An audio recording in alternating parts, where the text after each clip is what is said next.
Now, setting up a canister filter is something that people love to be confused about. So what a canister filter does is very, very simple.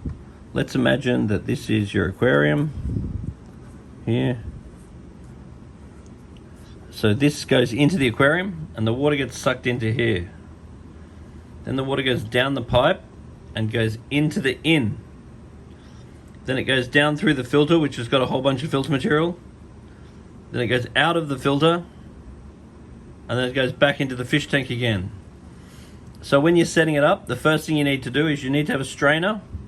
Then you normally have a U-piece, and then that's connected to some flexible pipe that's normally connected to a tap. There's normally like a tap here, depending on the model. And then you need to make sure the tap is open, and then the water goes back out and goes back into a U-piece, which I usually try and angle up. So when that's shooting the water, I want it to be agitating the surface. Because the good bacteria that grows in the filter, because there'll be all this bacteria that grows inside here, the bacteria is going to be growing and using all the oxygen. So the water that comes out in here is often very low or even in oxygen deficit. So that's the way you want to set it up. Strainer, U-piece, flexible pipe, tap, in, out. It'll normally say in or out on it. Tap, flexible pipe, U-piece, back in. And if you can kick it up so it agitates the surface, that's ideal. Or just return it at the surface so it's agitating the surface is ideal. So as the water goes down into here, all the good bacteria grows. So you never clean this with water from the tap. Because water from the tap will often contain chlorine, and chlorine will kill the good bacteria. If you go and kill all the good bacteria in here, then you're probably going to lose your fish, because the good bacteria that grows in here is going to break down the waste from your fish. So the best media to have inside here is Marine Pure.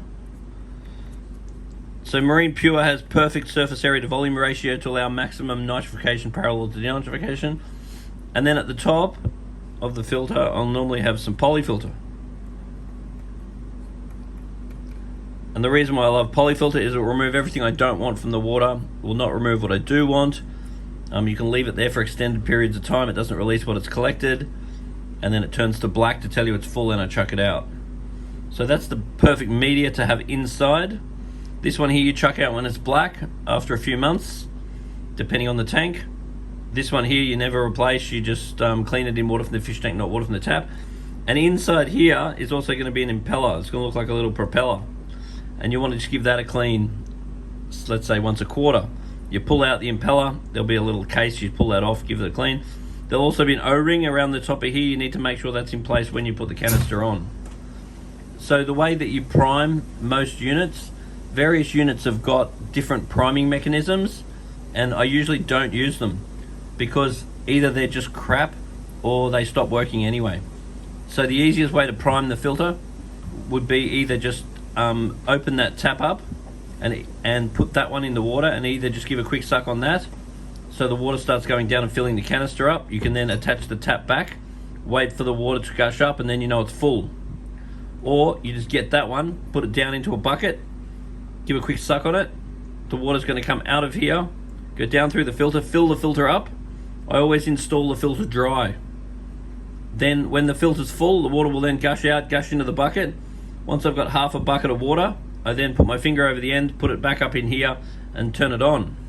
Once you've done that the first time and these tubes are full of water, generally you don't have to do it again, because next time you can just put the filter back, put the taps back on again, and the cord's already full of water, so that usually just causes a siphon to make it fill up again. But do not turn this on unless it's full. You need to see the water gushing out of here, otherwise this is not full. If this is not full, then the impeller will be spinning around with no water to cool it, and then it will overheat and it will die. So a canister filter is a very good unit to go with, but remember that a canister filter is not here to aerate your water. A canister filter is here to filter your water. So as well as the canister, I will usually want something for aeration itself. You have two main options for aeration itself. You can either have air bubbles, which will just be an air stone. The bubbles come up, and when the bubbles pop, that's going to aerate your water. Or you can have a power head, and a power head's going to shoot the water out. And you've got to have it at the surface, so it's breaking the water surface. So you've got low surface tension, and then you're going to get good oxygen, and then everyone will be happy. Anyway, put a little note on the bottom of this video. What's your favorite brand of filter, and have you got any tips to add to this? Personally, I really like the Aquarel brand. The reason why I like the Aquarels, they're very quiet. Spare parts are always available. Other brands, there's some very expensive brands where the spare parts are a pain in the neck, and then there's also some very cheap brands. And the other thing to be aware of is that Eheim and Aquarel actually do research into flow rates. Slower flow rates are actually better because you get increased contact time. With a lot of your cheap filters, they've got really high flow rates, and that's a selling point for them, but that decreases contact time and is actually less efficient. So don't go on the flow rate, go on the amount of media and the credibility of the brand.